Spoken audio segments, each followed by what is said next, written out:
শেখ হাসিনাকে ফেসিস্ট বলেন আর যাই বলেন, শেখ হাসিনার উন্নয়নগুলো আপনার চোখে পড়ার মতো। যেমন আপনি দেখেন ময়মনসিংহ, ঢাকা ময়মনসিংহ হাইওয়ে রোডে আপনারা দেখতে পাচ্ছেন যে এইগুলো আর কি, এগুলো যে এটা কিন্তু আপনার জাপান না, এটা বাংলাদেশ। সবাই বলতেছে এটা জাপান না, এটা বাংলাদেশ। এটাকে প্যাসিস্ট না অ্যাসিস্ট, আপনার যাকে প্যাসিস্ট বলে আখ্যা, আমার গায়ের লোম দাঁড়ায় গেছে। আপনারা যারা প্যাসিস্ট বলে যাকে আখ্যা দিতেছেন আর কি, সে আসলে ফ্যাসিস্ট না, সে অ্যাসিস্ট।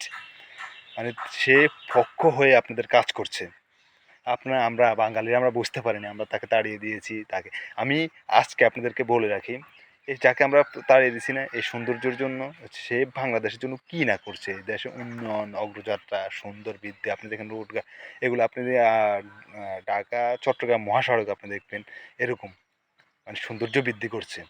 তো আমি আমার মন থেকে, আমি সাধারণ সচেতন নাগরিক হিসাবে আমি আমার মন থেকে শেখ হাসিনার জন্য আমি দোয়া করি। আপনারা দোয়া করবেন, ইনশাআল্লাহ শেখ হাসিনা আসবে, বাংলাদেশ আসবে।